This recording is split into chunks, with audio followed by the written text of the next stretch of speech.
Today's storybook is called School Rules by Robert Munsch and illustrated by Dave Whamond. On Friday, when the bell rang and school was done, Cassandra hid underneath her desk and did not go home, even when all the other kids got dressed and left. She did not go home even after the teacher ran out to get to the bank before it closed. Cassandra hid underneath her desk and did not go home when the janitor with the tattoos on his arms mopped the floor. Cassandra hid underneath her desk and did not go home even when the slightly scary principal turned off all the lights and locked the front door. Then Cassandra finally got out from underneath her desk, turned on the lights, and pulled out all her favorite stuff. When it was time for dinner, Cassandra's father said to her mother, "Where is Cassandra?" "I don't know," said her mother. "I haven't seen her. I thought she was with you."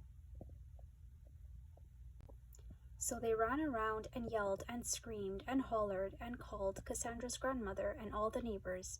Then they called the police and the fire department and the hospital. Finally, Cassandra's father walked over to the school and saw the light on in her classroom. He banged on the window until Cassandra opened it. He yelled, "We thought you were lost. We thought you were kidnapped. What are you doing staying here in school?" "I like school," said Cassandra. "I don't care if you like it," said her father. "You can't stay at school. You have to come home sometime." "But I like school," said Cassandra. "This is nuts," said her father. He jumped through the window, picked up Cassandra, and carried her home. The next day was a Saturday. Her father said, "You can't go to school." Her mother said, "You can't go to school." Cassandra said, "But I like school." Her mother and father both yelled, "You can't go to school. There is no school today." But Cassandra got on her bicycle and rode over to the school anyway. She knocked on the door, knock, knock, knock, but nobody answered. She tried the window, but it was shut tight. So Cassandra got back on her bicycle and rode down the street until she came to the everything store. She walked inside and said, "I want to buy a school." "What sort of school?" said the lady behind the counter. "I want a school with dirty red bricks, slightly scary principal, a very nice teacher, and a janitor with tattoos on his arm," said Cassandra. "Oh," said the lady, "we have lots of those. Where do you want it sent?" "Send it," said Cassandra, "to my backyard." Cassandra's mother and father got up and went downstairs. They looked out the window and saw a school with dirty red bricks sitting in their backyard.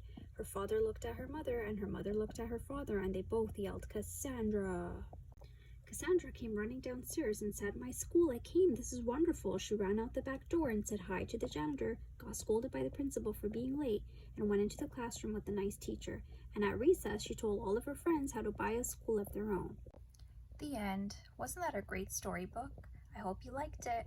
Please like and subscribe for more back to school read alouds.